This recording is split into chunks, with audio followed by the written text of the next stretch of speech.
Ukraine और रूस युद्ध के बीच राजधानी कीव के बंकरों में पनाह लिया हुआ छात्र आज अपने घर उज्जैन पहुंचा। यूक्रेन और रूस युद्ध के बीच शहर के कई छात्र अभी भी यूक्रेन में फंसे हुए हैं और वे अपनी बारी का इंतजार कर रहे हैं। उज्जैन के सेंट पॉल स्कूल के पीछे कॉलोनी में रहने वाले पार्थ जोशी उन खुशनसीब छात्रों में से एक है जो राजधानी कीव में फंसने के बाद भी बचकर निकल आए और सुरक्षित घर पहुंच गए। पार्थ जोशी के घर पहुंचने के बाद परिवार वालों ने पार्थ का स्वागत किया।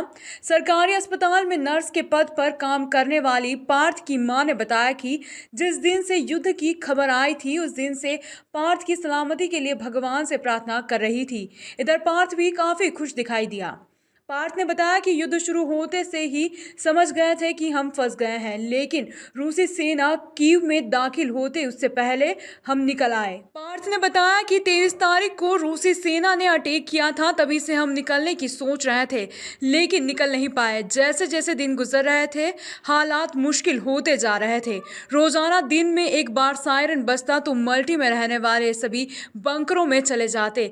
खाना पहले से घर में रख लिया था इसलिए कोई दिक्कत नहीं आई, लेकिन 26 तारीख को एक रूसी सेना का हेलीकॉप्टर हमारे सामने गिरा तब डर लगने लगा। इसके बाद वहां से 27 फरवरी को निकल सका, 28 को हंगरी पहुंचा।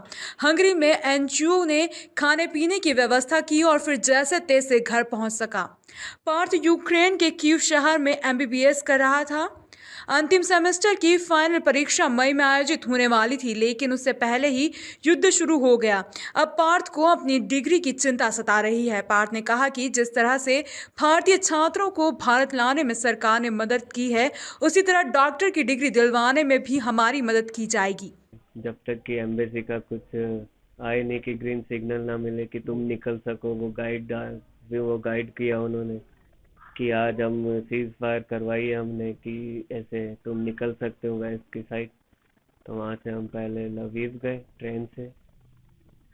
ट्रेन चल रही थी वहाँ पे, तो उससे हम लवीव पहुँचे। लवीव के बाद हम वहाँ से हंगरी की बॉर्डर के लिए निकले। फिर हंगरी की बॉर्डर से हमें पूरा फिर एम्बेसी से सपोर्ट था ही, तो वो हमें बुडापेस्ट लेके आए, वहाँ रुकवाया उन्होंने 2 दिन। फिर हमारी फ्लाइट हो गई थी, नंबर आ गया था, फिर हम दिल्ली आ गए। यह थी शहर की प्रमुख गतिविधियां। इस अंक में फिलहाल इतना ही। अगले अंक में फिर मुलाकात होगी, तब तक के लिए नमस्कार।